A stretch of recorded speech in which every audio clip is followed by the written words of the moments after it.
der beste Tag eures Lebens heute hier. Ist endlich mal was los an einem drecksverdammten Dreckskaff. Regensburg. Ist ja endlich mal die Stimmung am Kochen, oder?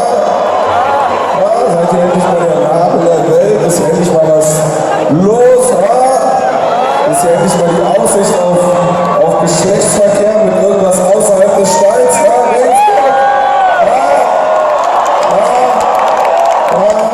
Oder seid ihr alle müde, weil ihr heute den ganzen Tag lang Frisbee mit getrockneten Kuhfladen gespielt habt? Komm, Hand hoch. Wer von euch ist der beste Kuhschubser dieses drecksverdammten Podcastes? Habt ihr heute den ganzen Nachmittag mehr fest als letzter den Stromsound angespielt? Ja, Regensburg? Ich will euch ja nichts vormachen. Ich habe einen miserablen Durchfall und ich kann euch einfach nicht ausstehen. Regensburg widert mich an, ihr seid zum Kotzen. Ich bin hier reingefahren und ich fand es scheiße. Es hat schlecht gerochen. Die Leute haben seltsam geredet. Von vornherein war ich komplett gegen das Konzept in Regensburg, okay? Ich will es jetzt hier mal gleich am Anfang offen aussprechen.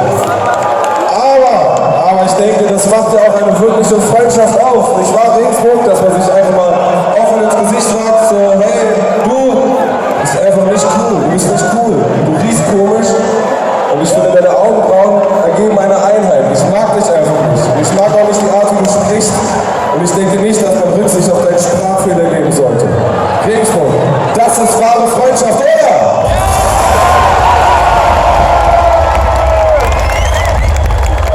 Wir leben ja zum Glück in einer Klassengesellschaft, Regensburg, in der Unterschiede akzeptiert werden und zementiert werden dürfen.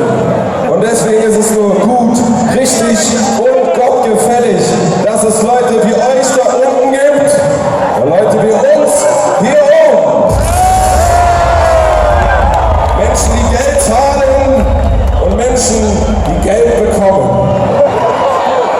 Und auf der Preisung und Festigung dieser Verhältnisse basierend sage ich euch herzlich willkommen auf dieser unglaublichen Show und ich widme euch den nächsten Song. Danke, Regensburg.